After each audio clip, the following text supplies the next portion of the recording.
someone will ask you like how you define a function, you should tell that definition means the function always starts from defining. We are defining a function, then space, then we will be giving a function name. As I told you, there are some rules to name a function. कुछ भी हम हमारे हिसाब से दे देते हैं। गाएंगे तो मम्मी से कोई नहीं बोल जस्ट लाइक कोई भी ऑपरेशन हम फॉर्म कर रहे हैं, नाम दे देते हैं, सो दैट की रीडेबिलिटी भी बढ़ता है कि हाँ फंक्शन का नाम ये है, तो within this block whatever set of instructions are there, they are going to perform the operations regarding this. अगर ऐड लिख रहे हैं तो ऑब्वियसली देख के पता चलता है कि we are going to finding the sum of 2 numbers और 3 नंबर्स और मोर देन दैट। ओके, या फिर हम लोग ऐड करने जा रहे हैं या फिर एडिशन करने जा रहे हैं, तो it also gives us some hints about the operations or arithmetical as well as logical operations, what is going to be performed. Okay, so def function name, उसके बाद it's compulsory to give a colon, but before that either within this type of braces like flower bracket or like square bracket, we could otherwise we could also right this type of braces, ये हम देते हैं और इसके अंदर parameters pass कर सकते हैं, which parameters are actually optional. This parameters are actually optional, लेकिन इसको ऐसे ब्लैंक छोड़ सकते हैं। ओके, ऐसे हम लोग ब्लैंक छोड़ सकते हैं, अगर उसके अंदर लिखना चाहें तो पैरामीटर्स दे सकते हैं और कोलोन देते हैं। This is the procedure to write define a function name. उसके बाद हम लोग सेट ऑफ इंस्ट्रक्शंस लिखते हैं, जैसे कि तुम लोगों ने बोला हमको इंस्ट्रक्शंस लिखना है, तो यहाँ पर हम लोग स्टेटमेंट अपना स्टेटमेंट 1, उसके बाद जितना भी स्टेटमेंट हमको परफॉर्म करना है वो ऐसे लिखते हैं। उसके बाद रिटर्न करता है हमको वो वैल्यू एक, it's return a value.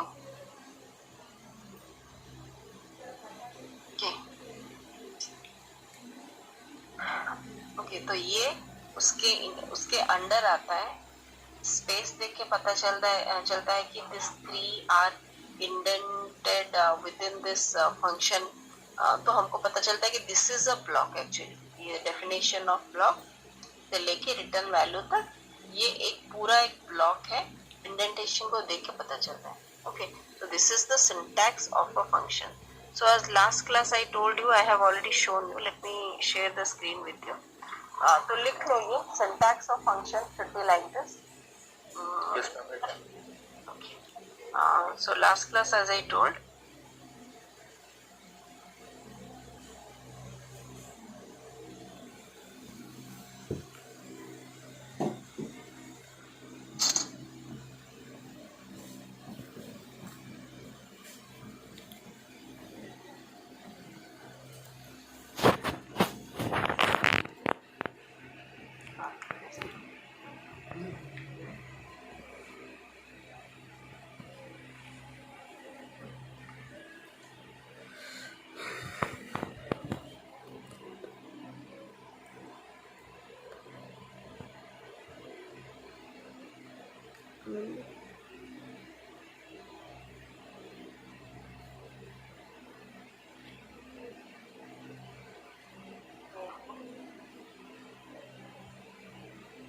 Example जो last class whatever we have discussed, देखो as per our rule definition, so def add num, so function name is add num, parameters कुछ हमने पास नहीं किया है as it is optional, then colon हमने दो number लिए, नंबर 1 नंबर 2, उसके बाद उसको एक वेरिएबल में ऐड करके रखा है and we are going to print it. जब फंक्शन को कॉल करना पड़ता है, लाइक हियर हमको रिटर्न वैल्यू क्या दे रहा है, रिटर्न वैल्यू सम है, तो सम हम लोग यहाँ पर output, this is the return value whatever we have written. तो उसके बाद का the next thing what we are going to read today, how to call a function. जो भी फंक्शन का नाम होता है उसको जस्ट वैसे ही लिखना है हमको, that means we are calling the function again. जहां पर भी ये ऐड नम तुम लोग फंक्शन कॉल करोगे, तो this whole block will be performed and will give you the answer. So this thing we have discussed in last class. So whatever I have written, you could add one more thing in that to function call. जब after performing a function, जैसे कि हम लोग calculation करने के बाद print function use करते हैं output display करने के लिए, वैसे ही function perform करने के बाद we actually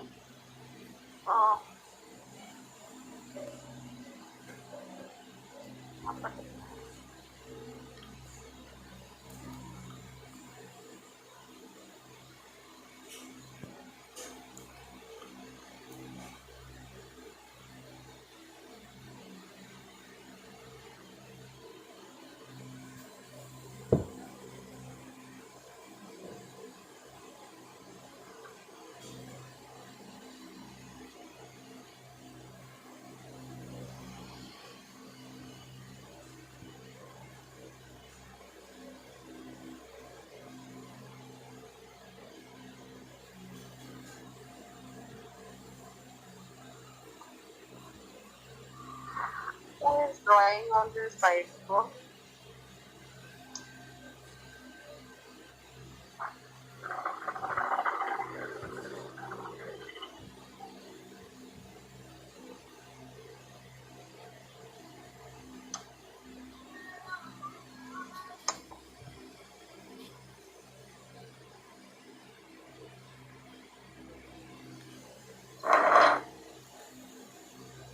This is the way of writing.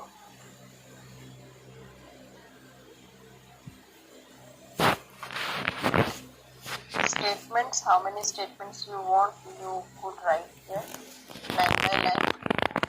Then return value. So when we want to, this is like defining, we are here defining the function. So you could write here that here defining function after return value. So here we do function call. So function call कैसे करते हैं हम लोग, जो भी function का नाम होता है just need to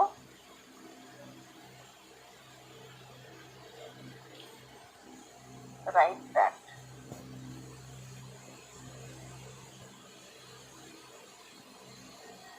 Okay, this is indentation भी बाहर होता है. Defining function and function call. Function name को वैसे ही जैसे डेफ निकाल के सिर्फ जो भी उसका रिमेनिंग पार्ट है उसको हमको लिखना है. अगर तुम लोग रट्टा मारना चाहो, this is the way.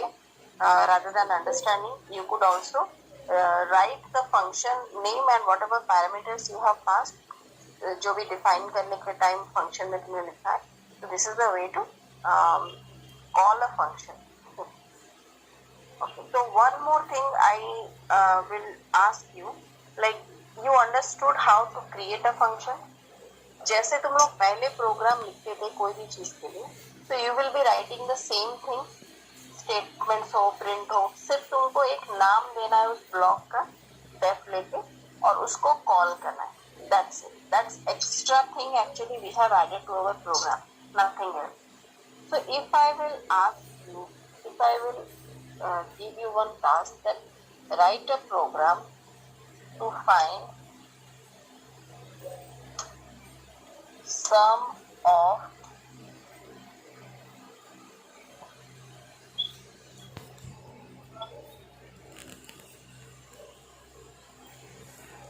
square a number, find square of a number and of numbers, not a single number. Square of numbers and add it. That means find sum of it. तो अगर हमको इसके लिए programme लिखना है तो हमको क्या करना है. सपोज तुम लोग फंक्शन सब भूल जाओ. What is the logic behind to find square of a number? और हम इसको ऐड करना चाहते हैं. for loop यूज करके लिख सकते हैं. ओके, while loop भी यूज करके लिख सकते हैं. तो कैसे लिखेंगे प्रोग्राम? कोई बोलेगा कैसे प्रोग्राम लिखेंगे? हम स्क्वायर का स्पेलिंग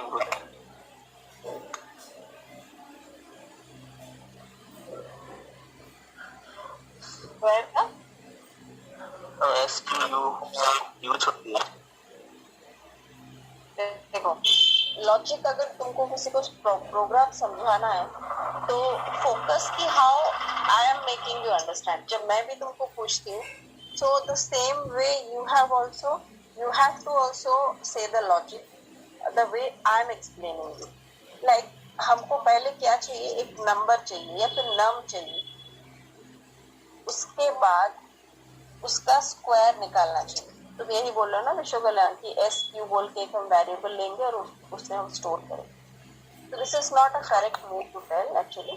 नंबर लेंगे तो नम एक वेरिएबल होगा जिसमें पहले कोई भी नंबर स्टोर होगा, उसके बाद इसका स्क्वायर हम लोग, फिर स्क्वायर में क्या स्टोर होगा, देन नम इनटू नम स्टोर होगा, या फिर नम पावर 2 ऐसे भी लिख सकते हैं, या फिर ऐसे भी लिख सकते हैं कि पावर ऑफ नम और 2 नम टू द पावर 2 ऐसे भी लिख सकते हैं। तो there are many way we could find out the square of a same number whatever we have given. उसके बाद उसको सम बोल के वेरिएबल में ऐड करना है, ठीक है। तो मैं क्या करूंगी, जो भी मेरे नंबर का रेंज है मुझे उसके लिए और एक वेरिएबल चाहिए जिसका नाम I है। तो I is a variable where I am going to store, so rather than writing here I will write here I. So I is a variable which is going to store all the numbers. So suppose I will take a number first, num is a variable, then I will give suppose enter the num, okay, and for loop will be start always from 1 से लेके number तक for loop vary करेगा। that means I will store 1 से लेके जो भी number दिया है सारे वैल्यूज को, फिर एक एक करके स्क्वायर में क्या करना है, जो नम 1 से स्टार्ट होगा तो ये उसका पावर निकालेगा। देन सम में मुझको क्या करना है, सम में मुझको हमेशा सम प्लस स्क्वायर रखना है। तो स्क्वायर का जो वैल्यू है मुझको हमेशा सम में रखना है। तो इनिशियली सपोज मैं सम में 0 रखूंगी, I will take another line to make you understand the logic.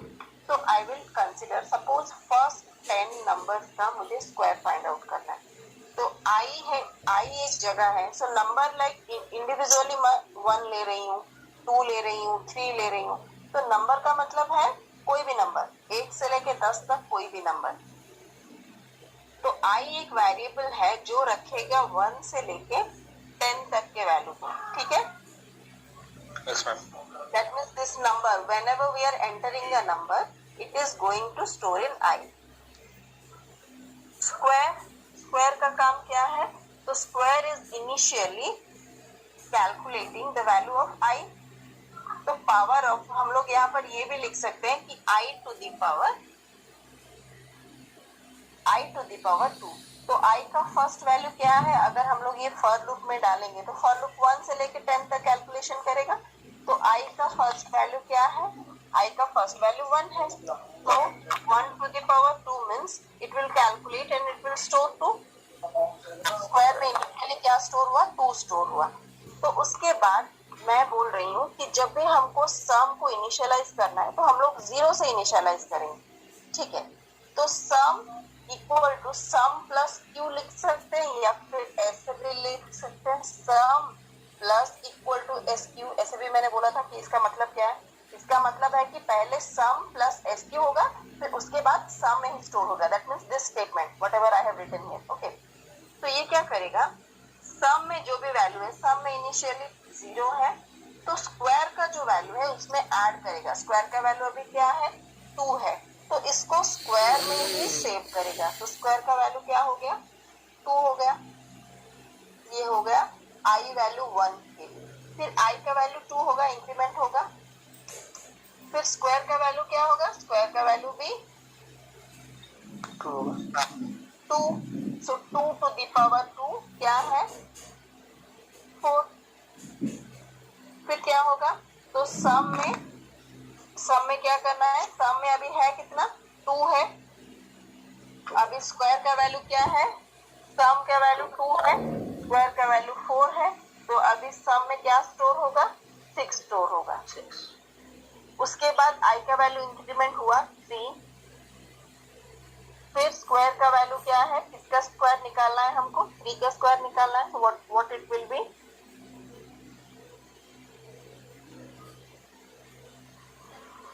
Square का क्या है, स्क्वायर जो भी आई का वैल्यू होगा स्क्वायर उसको ही स्क्वायर निकाल के रखेगा अपने वेरिएबल में। तो आई का वैल्यू 3 है तो स्क्वायर का वैल्यू क्या होगा 9। तो विश्व कल्याण कोई समझ में आ रहा है, और किसी को समझ में नहीं आ रहा है, और कोई रिस्पॉन्स क्यों नहीं दे रहे हो, या फिर समझ में नहीं आ रहा है तो पूछ क्यों नहीं रहे हो सब लोग। तो अभी सम में कितना है, सम का वैल्यू क्या है, प्रीवियस वैल्यू 6 है, उसके बाद स्क्वायर का वैल्यू 9 है, तो ऐड करके क्या मिलेगा 15 मिलेगा। Then again i value will be incremented, क्या होगा आई का वैल्यू 4, देन आई का वैल्यू जब 4 है तो स्क्वायर का वैल्यू क्या होगा 16 इसलिए it will be square of that value, that is 16, okay, then 16 अभी सम में कितना है, सम का वैल्यू क्या है 6 हर है। एक बार मुझको सम का वैल्यू लेना है, स्क्वायर में ऐड करना है, फिर सम में ही रखना है, okay, so that is the reusability of memory space and reusability of codes, okay. तो फंक्शन का काम है कि हम कोड्स को या फिर सेट ऑफ इंस्ट्रक्शंस को रीयूज कर सकते हैं, एंड वेरिएबल का काम है कि हम एक ही स्पेस में बार बार कुछ भी कैलकुलेशन करके उसी में ही डाल रहे हैं, so we are not taking much of the memory, okay, so we are reusing the memory in this way. So the using of the variable is also help us to not only to store the values but also to reuse the space for calculations, okay। तो initially अभी 15 है सम में, square का value है 16, तो ये फिर से हो जाएगा 31। तो जब तक आई का वैल्यू 10 नहीं आ जाता ये कैलकुलेशन वैसे ही होते रहेंगे, और देन एट लास्ट प्रिंट जब तुम सम करोगे तो you will be getting the sum of square of all the numbers. So पहले तुम लोग whatever program you will be getting, first try to find out कि हमको वेरिएबल कितने चाहिए, एक नंबर के लिए चाहिए, एक स्क्वायर के लिए चाहिए, एक ऐड के लिए चाहिए। तो तुम अपने दिमाग से सोचो कि ये कैलकुलेशन करने के लिए मैं पहले क्या क्या इनपुट ले रहा हूँ, उसके बाद उसको स्टोर करूंगा, तो स्टोर करूंगा तो वेरिएबल लूंगा, तो उसका नाम क्या दूंगा, उसको आउटपुट निकालूंगा कैलकुलेशन के बाद, कैलकुलेशन के लिए मुझको फॉर्मूलाज क्या चाहिए। तो in this way only you could write a program. First you think about the inputs, then you think about the storage. If variables, it will give the idea about the variables. Then you process will give you idea about the calculations or the formulas you need to calculate that. Then when you think about the output at last, obviously it will give you the idea to like how many print statements you are going to have in your program. Okay, is it clear? Yes, ma'am. So let me ask you, Satyajit, are you there? Yes, ma'am.